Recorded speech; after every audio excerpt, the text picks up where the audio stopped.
एक व्यापारी ने दो वस्तु खरीदी, कितने रुपया में? 7500 में। 16% प्रॉफिट पर एक वस्तु बेचता है, दूसरी वस्तु को 14% लॉस पर बेचता है, ठीक है ना। पहली वस्तु को 16% प्रॉफिट पर बेचा, दूसरी को 14% लॉस पे बेचा।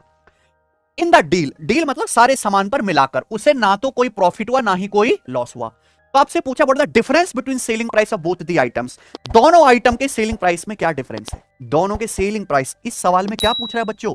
सेलिंग प्राइस का डिफरेंस है कि नहीं सोनू? एक आदमी ने दो वस्तु खरीदी, पहली वस्तु को बेचने से 16% प्रॉफिट हुआ। 16% की फ्रैक्शन वैल्यू कितनी होती है? 16% की फ्रैक्शन वैल्यू होती है 4/25। 4% 1/25, 16% 4/25। दूसरी वस्तु पे 14% लॉस हुआ। 14% की फ्रैक्शन वैल्यू कितनी होती है? 14/100 यानी कि 7/50। यही है।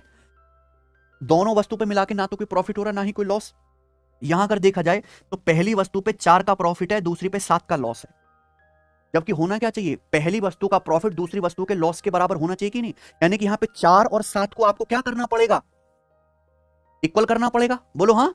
4 7 को आपको इक्वल करना पड़ेगा। 28 28। तो 28 बनाने के लिए ऊपर नीचे किससे गुणा करेंगे हम लोग? 28 बनाने के लिए ऊपर नीचे 7 से गुणा। तो 7 चौक 28 और ये 25 सत्ते 175। ठीक है बच्चे। यहां प्यारे दोस्तों बताइए, 7 है, 7 को 28 बनाने के लिए ऊपर नीचे किससे गुणा करेंगे? 4 से। 4 से यानी कि 28/200। बताओ। यानी कि यहां देखो, पहली वस्तु पे 28 का प्रॉफिट, दूसरी पे 28 का loss. Overall no profit no loss. पहली वस्तु का सीपी कितना है? 175। दूसरी वस्तु का सीपी कितना है? 200 यूनिट। क्लियर है? आप बोलोगे हाँ जी सर एकदम क्लियर है, कोई दिक्कत वाली बात यहां पे नहीं है।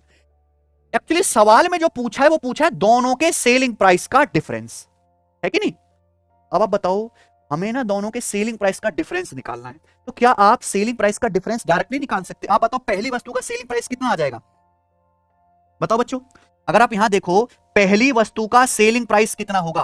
भाई सीपी 175 है, 175 पर 28 का प्रॉफिट हुआ, तो 175 प्लस 28 203 हो गया ना, है भाई।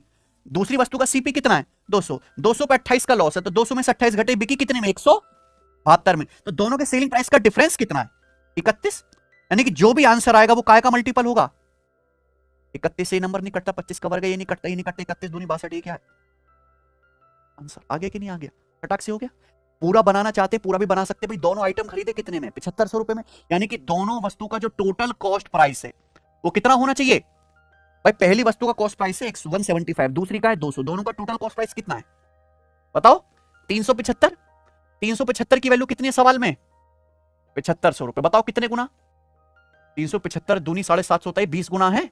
31 यूनिट की वैल्यू भी कितनी आ जाएगी? 20 गुना, यानी कि 620 रुपए। ये क्या आ गया बच्चों सवाल का आंसर? कोई दिक्कत है?